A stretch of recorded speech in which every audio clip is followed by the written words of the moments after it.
حضرت اسامہ بن زید رضی اللہ تعالیٰ عنہ میرے آقا نامدار نے انہوں نے ایک جنگ پر روانہ کیتا، فرمایا جاؤ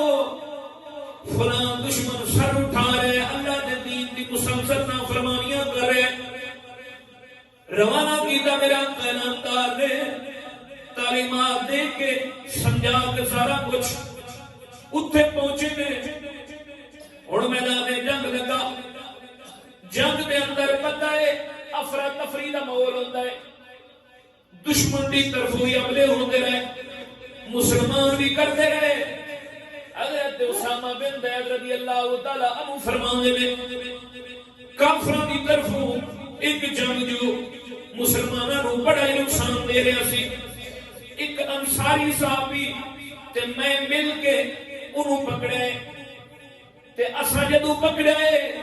وہ درخت دی آڑ لے کے پیچھے کھڑا ہو گیا بچن واسطے،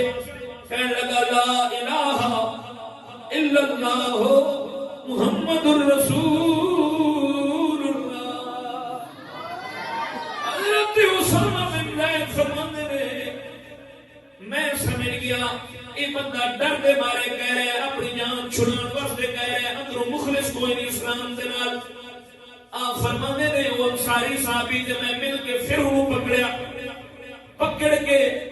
اساں کو تلوار نال ماریا، مار کے دو ٹوٹے کر چھڑے نے، انہوں ذبح کر چھڑیا،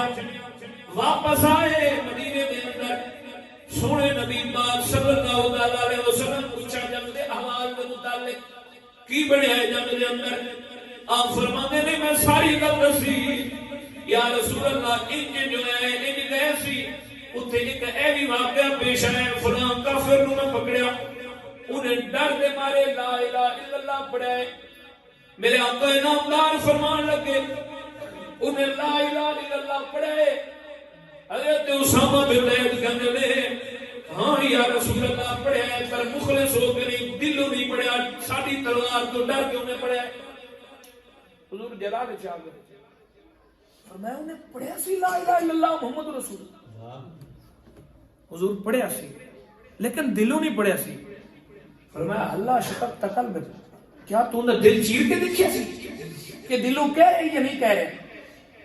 وہ دل چیر کے دیکھیا سی تو سا نہیں یا رسول کہ آپ نے اجازت اٹھائے تے رو گئے، میرے آقا نامدار نے فرمایا یا اللہ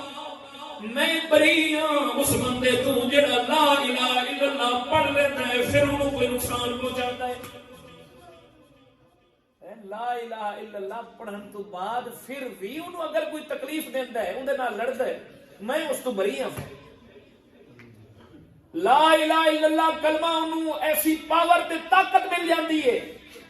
پھر وہ اپنی ہر شے محفوظ کر دیتا ہے۔ بلکہ ایک روایت دے اندر آتا ہے میرے آقا نامدار نے چند دن تک اس صحابی نال بولیا ہی نہیں سی۔